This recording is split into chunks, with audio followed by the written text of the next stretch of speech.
Hello students, today our topic is Python Pandas. In this lecture we are going to discuss some programs related to series and pandas. So let's start. तो चलिए students start करते हैं। Last time मैंने आपको कुछ data frame के बारे में बताया था कि डेटा फ्रेम को किस तरह से क्रिएट किया जा सकता है, तो उसी को कंटिन्यू करेंगे और फिर आज प्रोग्राम बनाएंगे हम डेटा फ्रेम से रिलेटेड, और कुछ प्रोग्राम सीरीज से रिलेटेड भी हैं जो आपकी प्रैक्टिकल फाइल का पार्ट है, उनको हम डिस्कस करेंगे। तो कल हमने देखा था डिक्शनरी की हेल्प से किस तरीके से बनाया जा सकता है आपका डेटा फ्रेम।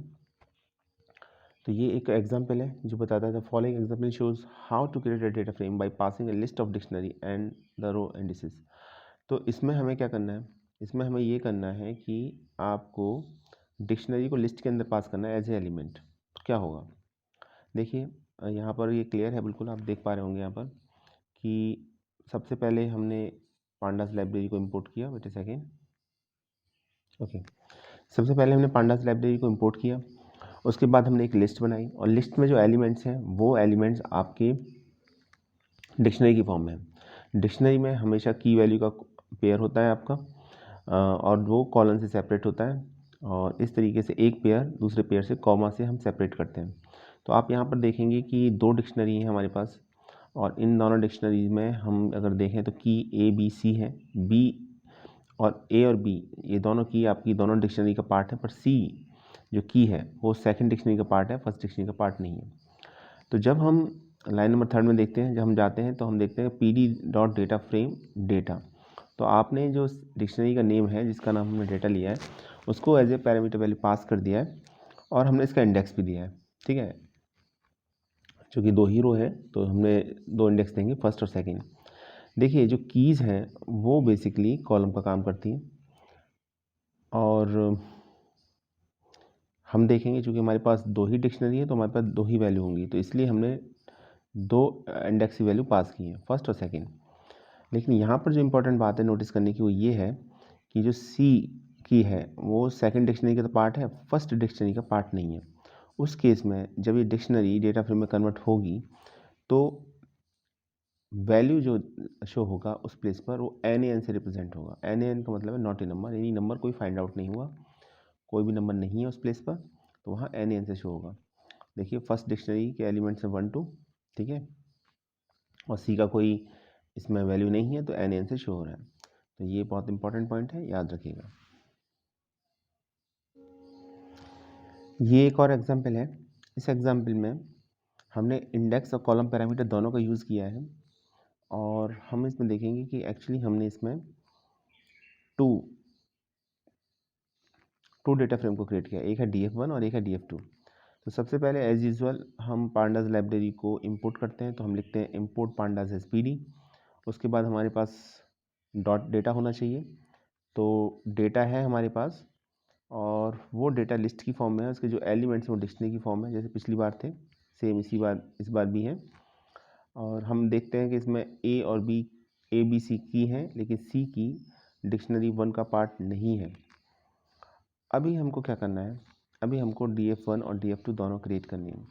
तो जब हम df1 और df2 डेटा फ्रेम 1 और डेटा फ्रेम 2 को क्रिएट करेंगे तो हम जानते हैं कि इसके लिए एक फंक्शन यूज़ होता है डेटा फ्रेम, जो पांडास लाइब्रेरी का फंक्शन है।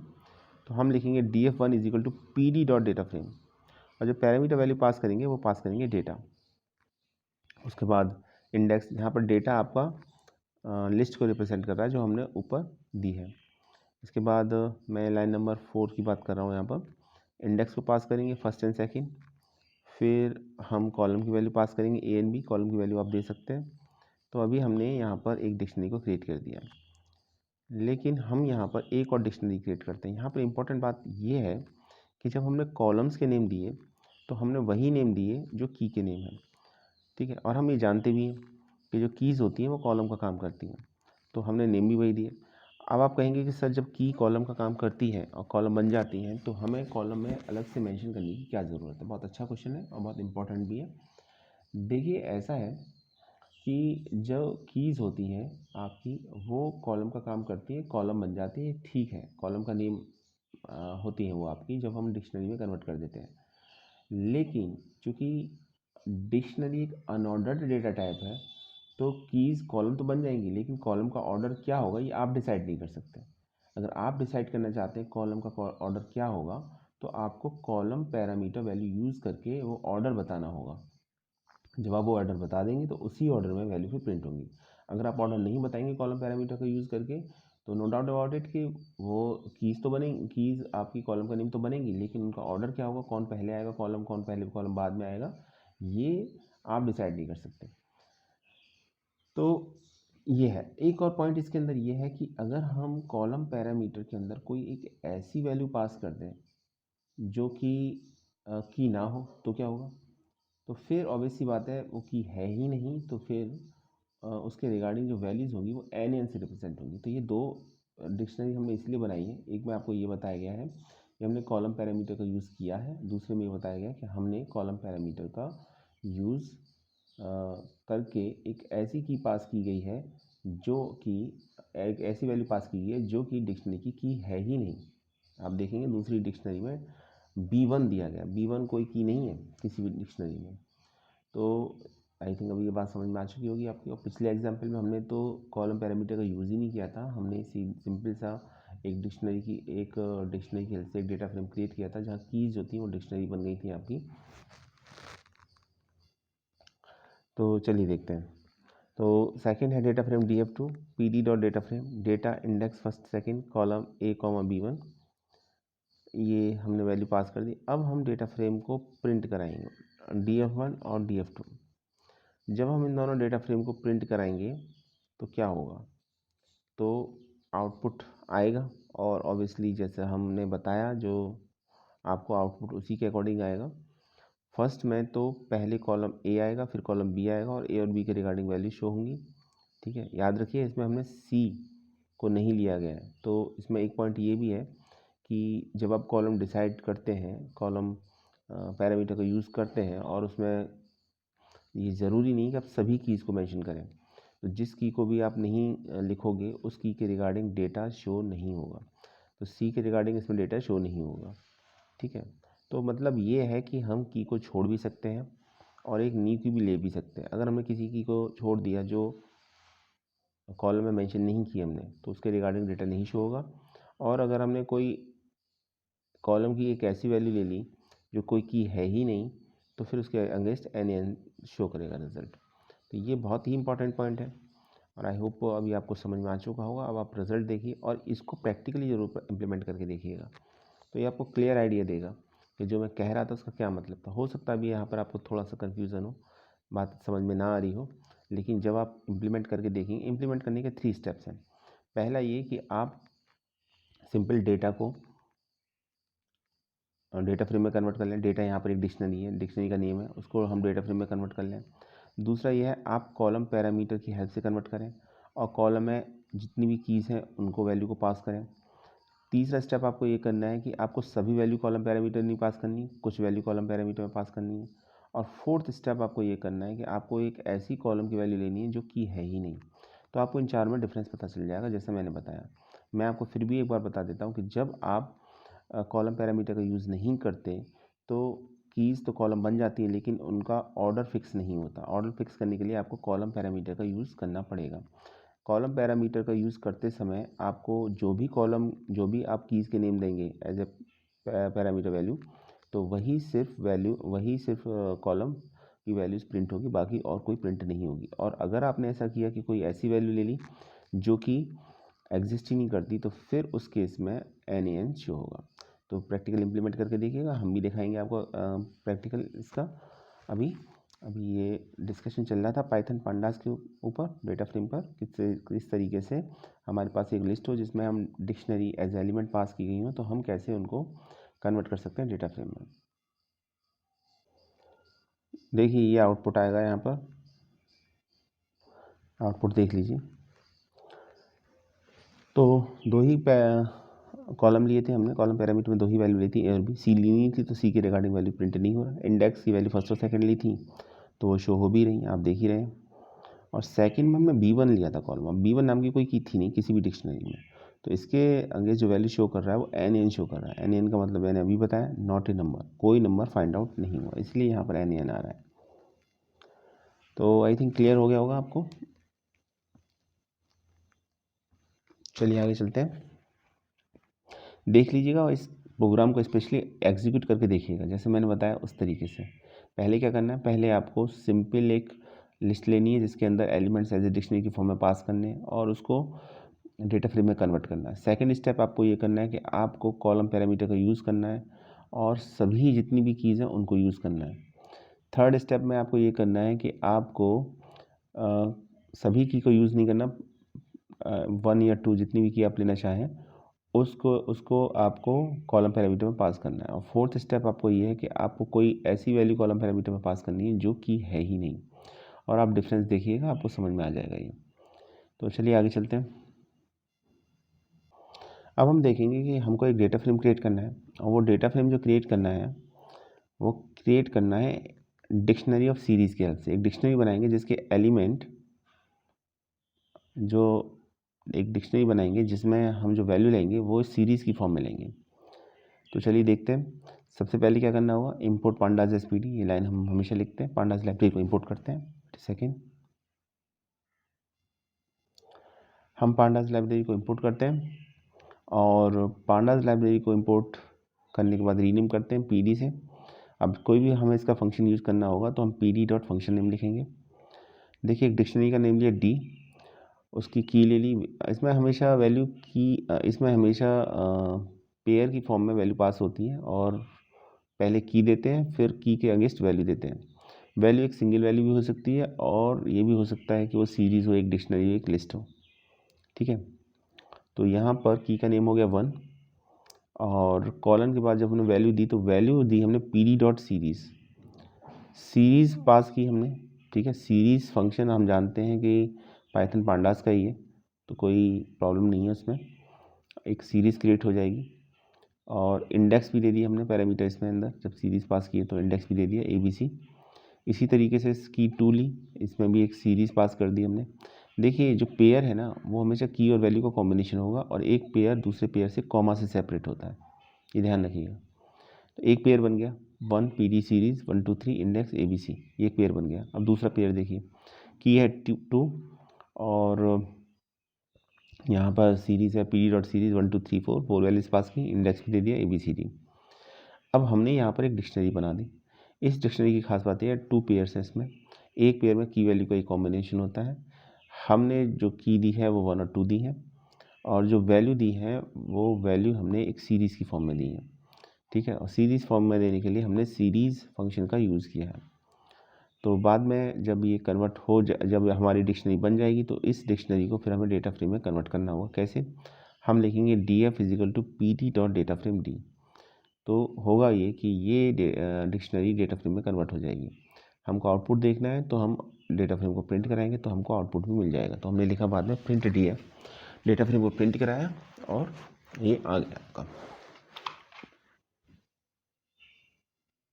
ये आउटपुट देख सकते हैं हम यहाँ पर स्क्रीन पर। ओके, ABC इंडेक्स था तो ABCD तो इंडेक्स में शो हो रहा है और 1 और 2 कॉलम आपकी कीज थी तो कॉलम के नेम आपके 1 और 2 है। वैल्यू जो आ रही है डी के अगेंस्ट फर्स्ट में वो एन इसलिए शो हो रहा है क्योंकि अगर आप फर्स्ट सीरीज़ को देखेंगे तो उसमें आपने इंडेक्स में डी पास नहीं किया और वैल्यू भी 3 है। ठीक है, तो एन शो होगा, कोई वैल्यू नहीं है इसके अगेंस्ट। चलिए आगे चलते हैं।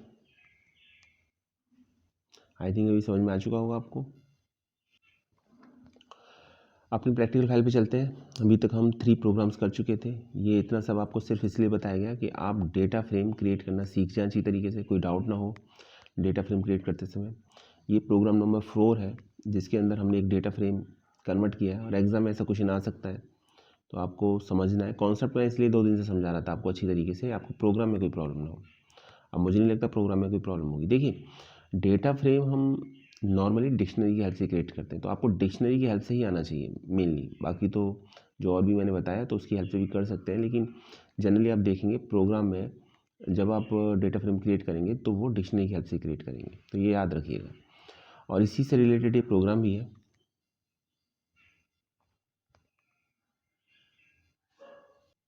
देखिए, ये एक प्रोग्राम है, डेटा फ्रेम क्रिएट करना है और प्रोग्राम का टाइटल है write Python program to create a data frame with the help of dictionary. तो क्लियर कर दिया हमें कि हेल्प ऑफ डिक्शनरी की हेल्प से हमें डेटा फ्रेम क्रिएट करना है, which contains the information about marks of 5 students of 5 subject.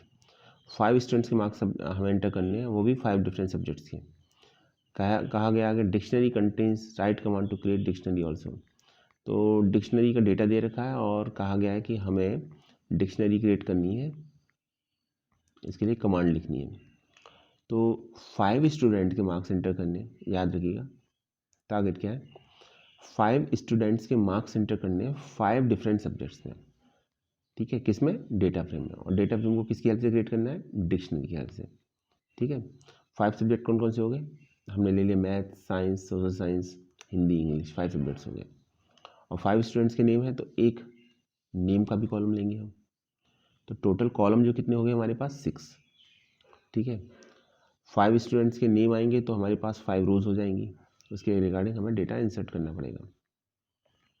तो कैसे करेंगे, सबसे पहले हमको पांडास लाइब्रेरी को इंपोर्ट करना पड़ेगा और एक डिक्शनरी बनानी पड़ेगी, ठीक है। डिक्शनरी में ये जितने भी कॉलम नेम हैं, जिसमें नेम, मैथ, साइंस, एसएससी लिखा हुआ है, एसएसटी होना चाहिए था, चलिए कोई बात नहीं, हिंदी, इंग्लिश, ये आप एज ए की पास करेंगे। और जहाँ तक वैल्यूज़ की बात है, जो कॉलम में जो डेटा है उसको हम एज ए वैल्यू पास कर देंगे in the form of A list. तो होगा ये कि हमारे पास एक डिक्शनरी क्रिएट हो जाएगी। और जब हम उस डिक्शनरी को कन्वर्ट करेंगे किस में, डेटा फ्रेम में, तो हमें इस तरीके का डेटा दिखाई देगा। आप देखिए ज़रा, इंडेक्स पोजीशन देखिए 0 1 2 3 4 है, तो इंडेक्स पैरामीटर यूज़ करने की ज़रूरत नहीं है क्योंकि ये डिफ़ॉल्ट होती है। क्लियर, चलिए देखते हैं। तो ये प्रोग्राम था आपका, ये प्रोग्राम है आपका, 5 डिफरेंट स्टूडेंट्स के मार्क्स इंसर्ट करने हैं हमको, ठीक है, 5 डिफरेंट सब्जेक्ट्स के। तो सबसे पहले हम क्या काम करेंगे, सबसे पहले स्टूडेंट्स हमको काम ये करना है कि हमको पांडास लाइब्रेरी को इंपोर्ट करना है। तो हमने लिखेंगे इंपोर्ट पांडास एज पीडी। और उसके बाद हमको एक डिक्शनरी बनानी है, डिक्शनरी का नेम है STU_marks, STU मार्क्स ले लिया, अंडरस्कोर नहीं है। और इसके अंदर हमने 5 स्टूडेंट्स की इन्फॉर्मेशन को इंसर्ट करा दिया। कैसे, देखिए जब हम डिक्शनरी लेते हैं तो हम की और वैल्यू का एक पेयर बनाते हैं, क्लियर। तो जब डेटा फ्रेम में ये कन्वर्ट होता है तो की जो होती है वो क्या बन जाता है, कॉलम, और वैल्यूज़ की जो हो जाएगी कॉलम का नेम हो जाएगा। जो वैल्यूज़ होंगी वो अगर एक से ज़्यादा लिस्ट की फॉर्म में है तो वो उस कॉलम की वैल्यूज़ बन जाएंगी। तो जैसे मैंने यहाँ पे लिखा नेम कॉलन, और इसमें मैंने 5 नेम दिए, दीपाली, कौशल, विकल्प, वैभव, विशाल। तो ये जो 5 नेम्स हैं ये नेम वाले कॉलम का पार्ट बन जाएंगे, ठीक है। ऊपर हेडिंग होगी नेम और ये इसकी वैल्यूज़ हो जाएंगी, दीपाली, कौशल, विकल्प, वैभव, विशाल। इसी तरीके से आपको मैथ के मार्क्स इंसर्ट करने थे तो हम एक और पेयर बनाएंगे। तो मैथ्स हो जाएगी कि कॉलन लगा के लिस्ट की फॉर्म में हम मैथ्स की डिफरेंट स्टूडेंट्स के जो मार्क्स थे उनको हम पास कर देंगे। इसी तरीके से फिर हम साइंस की पास कर देंगे। फिर इसके बाद हम एसएससी को पास कर देंगे, एसएससी यहाँ पर सोशल साइंस को रिप्रेजेंट कर रहा है। हिंदी के मार्क्स इसी तरीके से देंगे और इंग्लिश के मार्क्स इसी तरीके से देंगे। अब हमारे पास एक डिक्शनरी बन गई।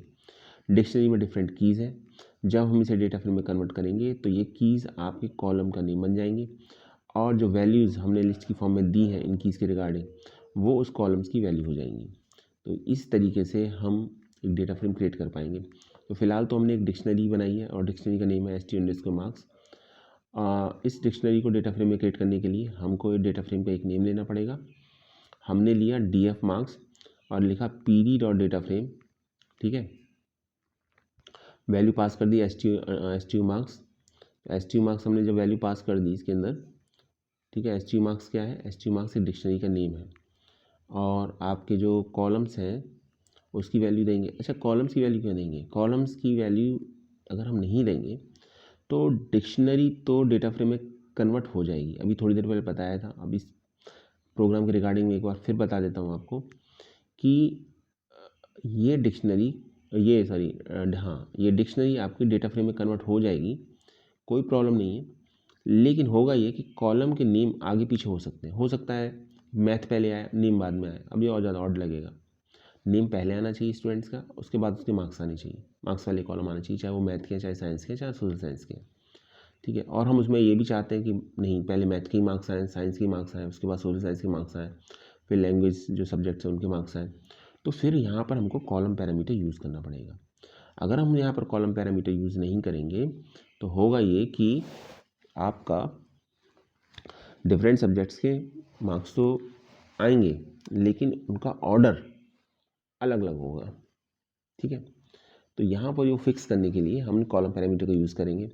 यहाँ पर एक क्वेश्चन ये भी आता है कि क्या हम किसी ऐसी की को कॉलम पैरामीटर में वैल्यू में एज ए वैल्यू ले सकते हैं जो एग्जिस्ट ही नहीं करती हो। बिल्कुल ले सकते हैं, लेकिन उसके रिगार्डिंग जो वैल्यू शो होगी फिर वो एन से शो होगी, जो अभी थोड़ी देर पहले मैंने आपको करके दिखाया था। तो सब्जेक्ट्स कॉलम पैरामीटर में हमने लिस्ट की फॉर्म में वैल्यू दी नेम, फिर दिया मैथ, फिर दिया साइंस, फिर सोशल साइंस, फिर हिंदी इंग्लिश। तो पहले नेम कॉलम शो होगा, उसके बाद मैथ, उसके बाद साइंस, उसके बाद social science, then after Hindi and at last English. ठीक है। तो ये एक बहुत इम्पॉर्टेंट है कि बहुत इंपॉर्टेंट कॉन्सेप्ट है कि जब कभी भी आप डिक्शनरी की हेल्प से डेटा फ्रेम क्रिएट करें तो कॉलम पैरामीटर का यूज़ ज़रूर करें। अगर आपने अभी स्टूडेंट्स क्या सोचते हैं कि जब की कॉलम बन ही जाती है तो हमें कॉलम पैरामीटर यूज़ करने की ज़रूरत क्या है। बात भी ठीक है, लेकिन ये आधी बात सही है, आधी बात गलत है। वो कीज़ कॉलम तो बन जाती हैं, वो कोई दिक्कत नहीं है, लेकिन उसका ऑर्डर आपके हाथ में नहीं रहता। आप उसका ऑर्डर फिक्स करना चाह रहे हैं, सीक्वेंस फिक्स करना चाह रहे हैं, तो आपको कॉलम पैरामीटर यूज़ करना पड़ेगा। तो कॉलम पैरामीटर में हम सेम की जो कीज़ होंगी उन्हीं के नेम देंगे, लेकिन जो हम ऑर्डर देंगे उसी ऑर्डर में वैल्यूज प्रिंट होंगी। अदरवाइज ऑर्डर अलग अलग हो सकता है। हो सकता है आप जितनी बार प्रोग्राम एग्जीक्यूट करें उसका ऑर्डर अलग अलग हो। ठीक है। तो अभी ये हमारा डेटा फ्रेम क्रिएट हो गया। डेटा फ्रेम क्रिएट हो जाने के बाद हमको क्या करना है, हमको मार्क्स स्टूडेंट का डिटेल शो करना है। तो हम लिखेंगे प्रिंट स्टूडेंट्स मार्क्स डिटेल, और फिर हमने मैसेज प्रिंट करा दिया प्रिंट DF मार्क्स। तो जितने भी मार्क्स होंगे वो सभी शो हो जाएंगे। आई थिंक क्लियर हो गया होगा आपको। ये था प्रोग्राम नंबर 4 आपका। ओके, आउटपुट देख लीजिए, आउटपुट कैसे आएगा। ऐसे आउटपुट आएगा आपका। ठीक है। तो जब और ऐसे ही पूछा गया था आउटपुट में, ये बात ध्यान रखिएगा आप कि जब प्रोग्राम में कहा जाता है कि कोई फॉर्मेट दिया जाता है तो आपको आउटपुट भी सेम फॉर्मेट में सेम तरीके से आपको शो करना है। अलग आप कुछ अलग नहीं कर सकते उसमें। कॉलम आगे पीछे भी नहीं होनी चाहिए, वैल्यू तो चेंज होने का कोई मतलब, अगर वैल्यू चेंज हो रही है तो फिर तो प्रोग्राम ही गलत है आपका। तो ये नहीं है कि हमने मार्क्स कुछ और दे दिए, जो मार्क्स थे जो कहा गया है आपसे वही आप एग्जैक्ट प्रिंट कराइए। ठीक है, उसे क्रिएट करने के बाद। तो कॉन्सेप्ट के अपने मार्क्स होते हैं, ठीक है, लेकिन डेटा रिप्रेजेंटेशन के अपने मार्क्स होते हैं और प्रैक्टिकल में। तो जिस ऑर्डर में जिस फॉर्मेट में आपसे डेटा प्रिंट कराने के लिए कहा गया आप उसी ऑर्डर में उसी फॉर्मेट में डेटा को प्रिंट कराइए। आई थिंक स्टूडेंट्स ये क्लियर हो गया होगा आपको। आगे चलें। प्रोग्राम नंबर 5 छोटा सा प्रोग्राम है और उम्मीद है कि आपको आसानी से समझ में आ जाएगा। शायद आप कर भी लो बिना स्क्रीन पर देखे हुए, क्योंकि काफ़ी इसमें हेल्प कर रखी है हमारी प्रोग्राम में ही हमें सब कुछ समझा रखा है। तो बहुत कुछ ज़्यादा आपको नहीं करना है। ठीक है। लिखा हुआ write a Python code to create a data frame from 2D dictionary. तो कहा गया 2D डिक्शनरी के हेल्प से डेटा फ्रेम क्रिएट करना है। Sales which store the quarter wise sales as in a dictionary for 2 years as shown below. तो sales के regarding ये डेटा है और डिक्शनरी हमको दे रखी है। ये बहुत अच्छा काम दिया है इसके कि ऑलरेडी डिक्शनरी दे रखी है हमको। ठीक है। तो प्रोग्राम नंबर 5 है ये।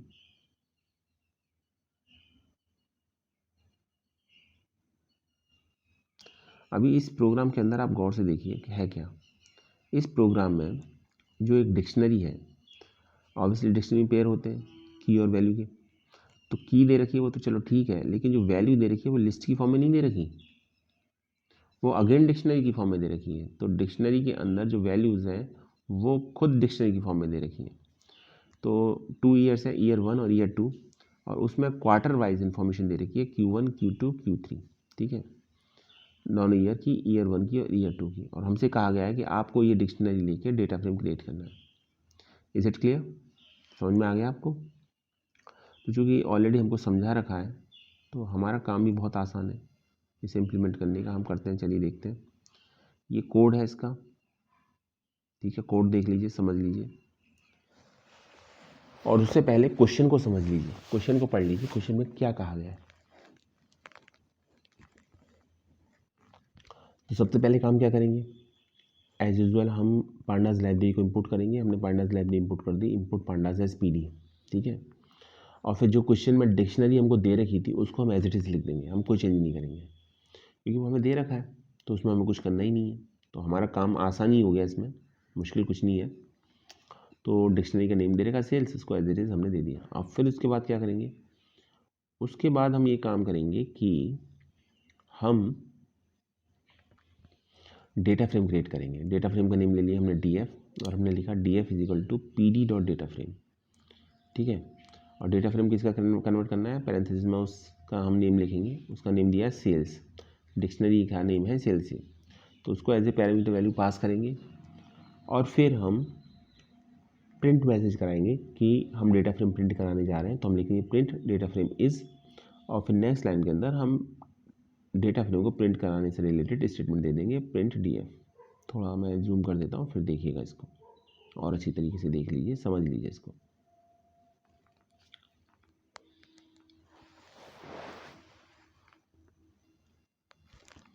ओके, जब आप आउटपुट प्रिंट जब एग्जीक्यूट कराओगे प्रोग्राम को, तो आउटपुट कुछ ऐसे दिखाई देगा। yr1 yr2 का ऑर्डर अलग अलग हो सकता है, क्लियर है। आपको ये फिक्स करना है, तो इसमें आप कॉलम पैरामीटर का यूज़ कीजिए, yr1 और yr2 का।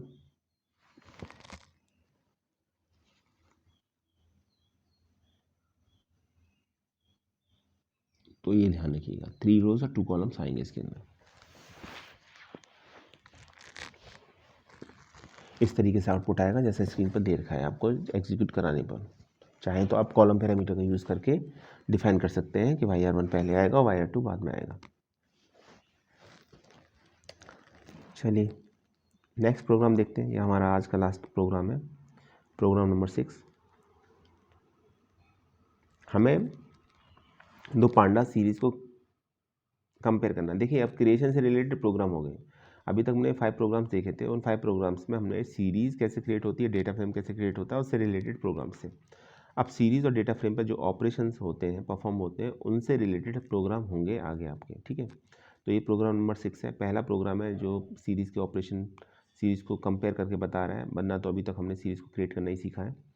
तो सीरीज़ के एलिमेंट्स को हमें कंपेयर करना है कि सीरीज़ के एलिमेंट ग्रेटर देन है, लेस देन है, इक्वल टू है, नॉट इक्वल टू है। तो क्या काम करेंगे, सबसे पहले हम पांडास लाइब्रेरी को इंपोर्ट करेंगे, 2 सीरीज़ बना लेंगे। सीरीज़ बनाने के लिए हम ऑलरेडी जानते हैं कि हम सीरीज़ फंक्शन का यूज़ करते हैं।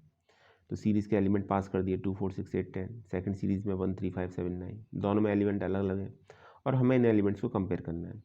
हमने प्रिंट स्टेटमेंट के थ्रू सीरीज़ को प्रिंट करा दिया। अब अगर हमें कंपेयर करना है तो हमें हम लिखेंगे print ds1 equal to ds2।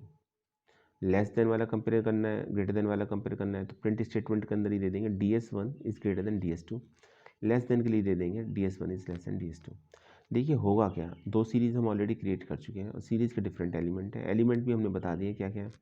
तो दोनों सीरीज़ में सेम नंबर ऑफ एलिमेंट लिए हमने और एलिमेंट्स अलग अलग दिए हैं। तो एक एलिमेंट दूसरी सीरीज़ के दूसरे एलिमेंट के साथ मतलब 1 बाई 1 मैच करेगा आपका, एक चेक होगा कि ऐसा नहीं कंप्लीट सीरीज़ के एलिमेंट्स आपस में मैच होंगे कि ये इक्वल है, नॉट इक्वल है, लेस देन है या ग्रेटर देन है। यही प्रोग्राम का ऑब्जेक्टिव था और यही बनाया गया। तो इन शॉर्ट पहले आप 2 सीरीज़ बना लीजिए, सीरीज़ बनाना आपको आता ही, हम ऑलरेडी प्रोग्राम बना चुके हैं इसके ऊपर। उसके बाद आप कंपैरिजन की कर दीजिए प्रिंट स्टेटमेंट में, ds1 is equal to ds2, ds1 is greater than ds2, ds1 is less than ds2, इस तरीके से। तो होगा ये कि दोनों सीरीज़ के एलिमेंट्स कंपेयर होंगे और फिर उसी के अकॉर्डिंग आंसर आएगा। देखिए जब कंपैरिजन करते हैं हम तो आंसर हमेशा ट्रू की फॉर्म में आता है या फॉल्स की फॉर्म में आता है, ये याद रखिएगा। ये कभी नहीं होगा कि आपको जीरो कुछ और आंसर आए, नंबर की फॉर्म में नहीं आएगा, ट्रू और फॉल्स की फॉर्म में आएगा। तो ये हमारा छोटा सा प्रोग्राम था, आई थिंक बहुत आसान प्रोग्राम है। तो इस तरीके से हम सीरीज़ के एलिमेंट को कंपेयर कर सकते हैं, ठीक है स्टूडेंट्स। तो चलिए अब ज़रा प्रोग्राम को एग्जीक्यूट करके देखते हैं। तो एग्जीक्यूट करेंगे तो आंसर ट्रू या फॉल्स की फॉर्म में आएगा सभी सीरीज़ एलिमेंट्स के लिए। पहली सीरीज़ के एलिमेंट दूसरी सीरीज़ के एलिमेंट से कंपेयर होंगे और जैसा भी कंपैरिजन होगा उसके अकॉर्डिंग आंसर शो होगा, या तो आंसर ट्रू आएगा या आंसर फॉल्स आएगा। ठीक है। अगर कंपैरिजन सही पाया जाता है तो ट्रू, और कंपैरिजन फॉल्स पाया जाता है तो फॉल्स। तो इस तरीके से आपका ये आउटपुट आएगा। पहले तो सीरीज प्रिंट होगी, दोनों प्रिंट कराया था इसलिए प्रिंट हो रही है, ठीक है। और फिर हमने एक मैसेज दिया था, compare the elements of set series, यानी जो सीरीज दे रखी है उनके एलिमेंट्स का हम कंपेयर कर रहे हैं। तो हमने क्या काम किया, हमने काम ये किया कि दोनों सीरीज के एलिमेंट्स को हमने कंपेयर किया यहाँ पर।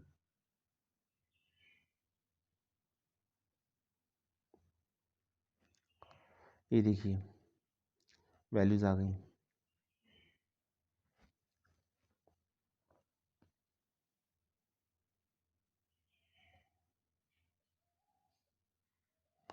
देखिए ट्रू ट्रू फॉल फॉल्स ये सब कंपैरिजन है। ग्रेटर देन में और लेस देन का है ये रिजल्ट है, और उससे पहले इक्वल का है। तो इक्वल तो है नहीं तो समय फॉल्स आएगा, ठीक है।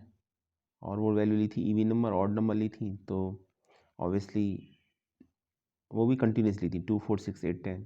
सेकंड लिस्ट में ली थी 1 3 5 7 9। तो जब ग्रेटर देन करेंगे तो ट्रू आएगा, ऑब्वियसली सभी के लिए ट्रू आएगा, और लेस देन करेंगे तो सभी के लिए फॉल्स आएगा। अब ये मत समझिएगा कि पूरी सीरीज़ के लिए रिजल्ट आ रहा है, सीरीज़ के डिफरेंट एलिमेंट्स के लिए आ रहा है, ठीक है, डिफरेंट पोजीशन पर वाइज। आप कुछ और एलिमेंट्स लेंगे तो आप देखेंगे कि आंसर आपका डिफर करेगा। इसमें सिंप्लिसिटी के लिए हमने ये बना दिया है, ये इस तरीके से हमने वैल्यूज़ को लिए। पहली सीरीज में इवन नंबर्स लिए हैं, फर्स्ट 5 2 4 6 8 10, और सेकंड में ऑड नंबर लिए हैं 1 3 5 7 9, ठीक है, पॉजिटिव इवन और पॉजिटिव ऑड।